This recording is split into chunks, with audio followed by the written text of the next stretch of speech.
ராத்திரி சமயத்துல சுடுகாட்டுல ஒரு பொண்ணோட பொணத்தை புதைச்சிட்டு வேகமா ஓடி போய் ஒரு வீட்டு காலிங் பெல்ல அமுக்குனான். அப்போ உள்ள இருந்து ஒரு பொண்ணு வந்தா. அவளை பார்த்தாவன், மஹிதா, நீ உயிரோடவா இருக்க? நீ செத்து போயிட்டல.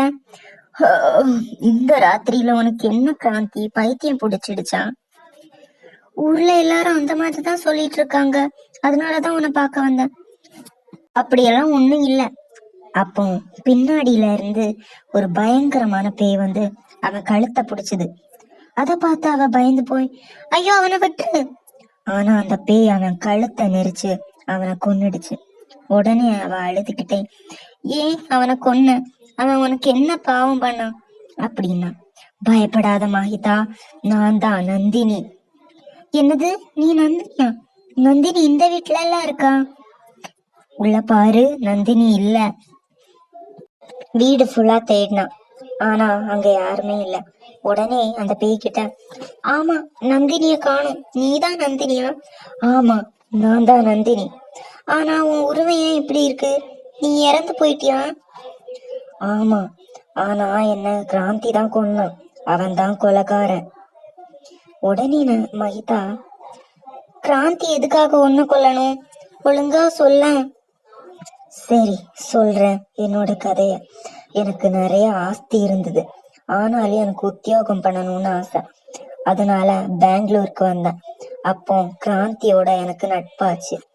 அந்த நட்பு கொஞ்ச நாளையிலே காதலா ஆச்சு. ஒரு நாள் அவன் கிட்ட போய், கிராந்தி, எனக்கு இந்த பெங்களூருக்கு வந்த புதுசுலே உனக்கு தெரியும், உன்னோட ஏற்பட்ட நட்பு இப்ப காதலா ஆயிடுச்சு. I love you Kranti. ஆனா நான் உன்னை அந்த பார்வையில என்னைக்குமே பார்த்ததில்ல நந்தினி. நான் வேற ஒரு பொண்ணை லவ் பண்றேன். எனக்கு சொத்தெல்லாம் நிறைய இருக்கேன், அப்புறம் எதுக்காக என்ன நீ காதலிக்கல? நான் மஹிதான்ற ஒரு பொண்ணை லவ் பண்றேன். அவளுக்கு கேன்சர் இருக்கு, அவ சீக்கிரத்திலேயே இறந்துருவா. நான் உடனே அதை கேட்டு ரொம்ப வருத்தப்பட்டு உன் கூட நட்பா பழக ஆரம்பிச்சேன். அதுக்கப்புறம் தான் தெரிஞ்சது உனக்கு கேன்சர் இல்லைன்னு.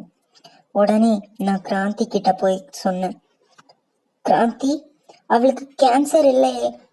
ஆமா, அவளுக்கு கேன்சர் இல்லை. அவளையும் நான் காதலிக்கல. நான் உன்னை பார்த்த உடனே உன்னை காதலிக்க ஆரம்பிச்சிட்டேன். அதனாலதான் ஒரு சின்ன டிராமா பண்ணேன். அப்புறம் எதுக்கு போய் சொன்ன? எதுக்காக அவளுக்கு கேன்சர் இருக்குன்னு சொன்ன?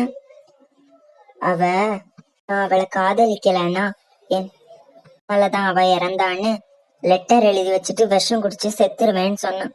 அதனாலதான் அவளை கொன்னுட்டு உன் கூட சேர்ந்து இந்த ஊரை விட்டு எங்கேயாவது ஓடி போயிடலான்னு நினைச்சேன். அதுக்குள்ள நீயும் வந்துட்ட. வேண்டாம், அப்படி மட்டும் நம்ம பண்ண வேண்டாம். இப்படி ஒரு கொலையாலதான் நம்மளோட காடுதல் ஒண்ணு சேரணும்னு எல்லாம் கிடையாது கிராந்தி, நீ விட்டுரு அவளை அப்படின்னு. ஆனா அவன் சொன்னதை எதையுமே கேட்கல. உன்னை கொல்றோன்ற உத்தேசத்திலேயே அன்னைக்கு ராத்திரி உன்னை கொல்லலான்னு வந்தான். இருட்டுல நீ நினைச்சு அவன் என்ன கொன்னு மயானம் வரைக்கும் எடுத்துட்டு போய் என்ன புதைச்சிட்டான்.